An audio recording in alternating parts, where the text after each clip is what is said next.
Wiels gewoon hutfietsers de berg beklimmen en hadden letterlijk het snot van de eigen fietsen, zitten wij lekker relaxed op de route. Het is een beetje te vergelijken met de Overstedentochtsweer. Helsenien won naar Boppen en wordt het onmoedigen. En, zo nou en dan, zit er een Fries tussen. Ik ben hier van oude rendement. Ik ben van de Van Toe ook om. Daar hou 4 dagen geweest. En ik had de Van Toe eerst fietst. Zo. En nu ben ik hier van de week gekomen en juster hak omheen geweest. En hier probeer ik het nog een keer. Lekker temperatuur, gezellig. Nou. Maar we binnen benijd of er nog meer Friesen binnen. Dus nemen we de proef op de som. We rieden naar onderen om de hele route uit te lezen. Mooie auto, dat wel. En na een paar bochten komen we aan bij de eerste Friesen. Dan kom je mooi. Burgum. En hoe lang ben je hier? Ja, een paar dagen.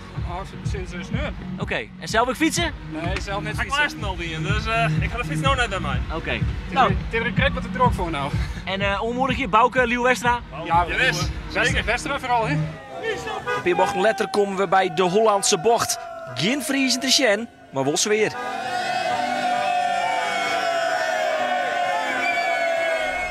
We komen nog even langs uw eigen plakje. En klimmen terug naar Boppen. En daar treffen we weer een Fries. Weer een hele tour meer te komen, ja. Jo, maar je wil al wie is dat je een plakje voor na? Hopelijk. Ja, maar hoe volle ben je dan? Met mijn zoon. Mijn zoon is een fiets. Een paar bochten later zorgen we actie zon al rieden. Wat bijzonder toch met je twaan? Ja, zeker.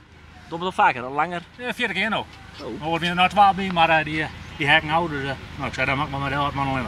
En ta besluit, een paar kilometer van de finish, de laatste Friesen. Wat doe je hem?